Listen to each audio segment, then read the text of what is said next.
Hello and welcome to the Huddersfield Town preview show in association with Sportsbroker. I'm pleased to be joined by Ben McAleer of WhoScored. Ben, how are you this morning? Not too bad, thank you. How about yourself?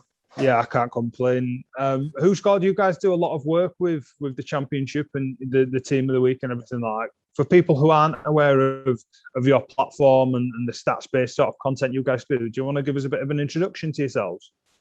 Yeah, so we are powered by Opta, and we collect all the data from them and then collate those into form the WhoScored rating.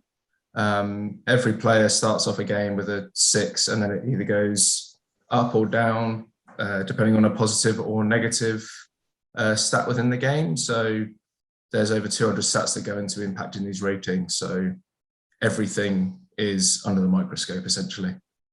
Yeah, and you've been there for a while now. I remember you joined ages ago, so you've seen the sort of the platform grow and evolve and those stats and stuff be fine-tuned. Are you guys constantly working behind the scenes on how you balance that and everything? Yeah, well, there's always discussions between us in-house on what we believe needs to be changed, ways that can be the rating can be impacted, just minor tweaks really that we can discuss and hopefully try and implement further down the line. The sort of the content you do is obviously stats based, and we'll come on to some more town based stats and some Peterborough based stats. Looking forward to tomorrow night as well. But how do you find that helps? Because obviously statistics and analysis of that form has come into the game a lot more in the past few years. Do you think that's one of the reasons why you guys have become so popular and are doing so well? Yeah, I mean, one of the main reasons we are so popular is because we have all of the stats that are sort of available to the public. There are obviously ones that we have to ourselves that we don't have public eyes and we're privy to, but you know, where you have this huge stats database that's available on the website, and even though I've been there for about 8.5 years, there's still things that I find on there, and I'm like, how long have we had this for? And my boss is like, that's been for about 5 years now, and I'm like, okay, fair enough.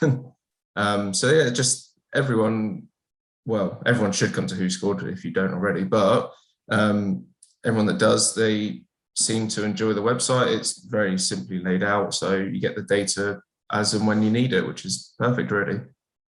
Perfect. If we have a look at town, are there any statistics or anything like that pop out about the club? Because obviously sat in fifth in the championship this season, been playing really well. Another 1-0 win at the weekend against Millwall. Is there anything in there that pops out at all as to why town doing so well and the underlying metrics? I think one of the key things has just been that use of a 3-man defence. A lot of teams in the championship are now sort of adopting that system. Yeah, that relies heavily on the wing backs to kind of provide the width in the final third. And whereas it can have mixed success depending on the personnel, Town seem to have really, taken to the system, and it works really well for them. And it's helped them sort of come to playoff contention. Whereas maybe before the season, some might have felt that they weren't going to be sort of there or thereabouts, but we're, a third of the way into the season and sat in fifth, which is good. A player that I know that you know a lot about, because when we've been speaking privately, you ask about him all the time. Is Sorba Thomas. I think he got his 8th assist of the season. Is that right? On the weekend? Yeah, he did. 8th assist, which is really good for just a general season. No matter what level you're playing at, 8 assists at this stage of the season is a really good return. Yeah. And he's just been enjoying a phenomenal breakout season. And every sort of Town fan you speak to, every Town expert that writes on them, they just speak so highly of him, and it's easy to see why. Yeah, he's obviously been called into the Welsh squad as a result. One of the other things in the midfield is obviously important, and I know there was a statistic about Lewis O'Brien and one of his defensive metrics that was quite interesting as well. Yeah, so with the WhoScored ratings and the stats that we gain from Opta, we use those to formulate our WhoScored strengths. One of O'Brien's is tackling, and that will be because of the players aged 23 and under. He ranks 3rd for tackles in the championship this season.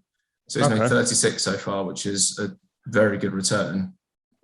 And further on that, he made 8 tackles against Blackburn earlier in the season at home, and that was the 3rd most in the Championship game this season. So certainly a very good ball winner in there.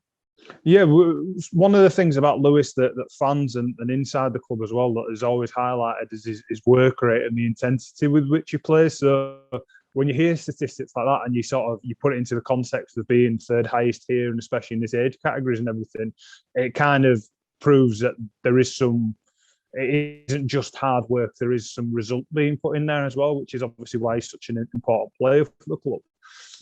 We've got Peterborough tomorrow night. You can never rest in the Championship. There's always another game coming. It's Peterborough tomorrow night and then Cardiff away at the weekend.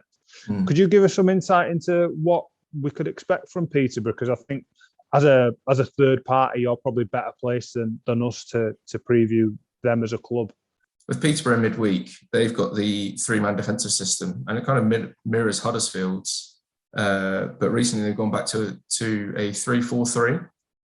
They used that against Hull and QPR and won both games, including that huge first away win of the season, but then came unstuck a bit against Swansea on Saturday, which is kind of to be expected. Swansea have picked up their form recently. They're starting to click under Russell Martin.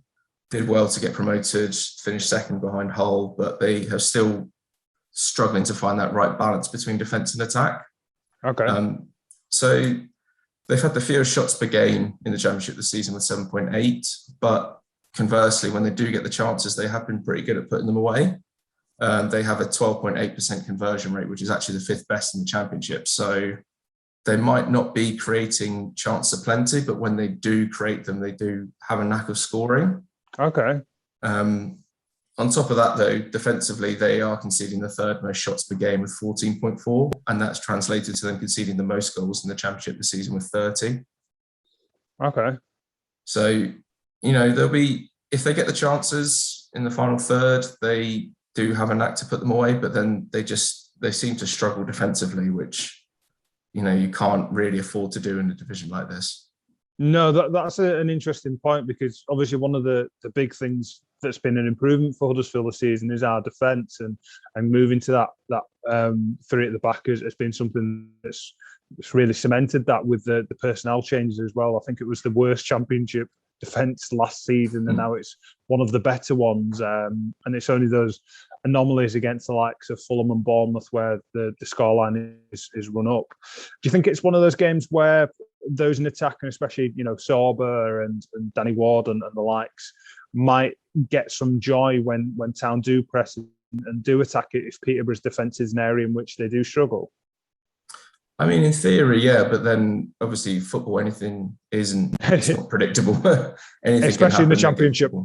Yeah, exactly. I mean, at home, Peterborough have been far better than they have been on their travels. They have lost all but one game away from home. So at home, they have to kind of rely on this advantage to pick up those points to keep them from going straight back down to League One.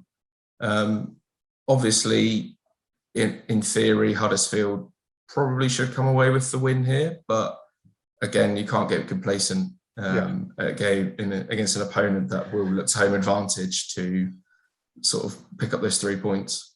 Yeah, and there's a bit of needle in this as well, because these two clubs that don't like each other either. There's a bit of a rivalry in there, a competitive rivalry in there that's been running along for a little while now as well, which will add a bit of spice to it.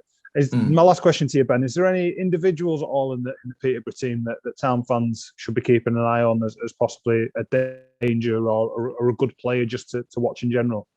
So Siriki Dembele took his time to kind of get going in the Championship this season, but he has scored 2 in his last 3. There is the possibility that he might move back out wide again to allow for Johnson Clark-Harris to come into the side. But he scored 4 goals this season, which on paper admittedly isn't great, but then with 2 of those coming in the last 3 and him benefiting from a change in system to a 3-4-3, he's going to be the man who's going to score the goals for Peterborough, you feel? Okay, that's interesting to see, and something that we'll keep an eye out on. But Ben, I'll let you go. Thank you very much for your time, and thank you for that insight into Peterborough. And thank you again to Sportsbroker for sponsoring the show.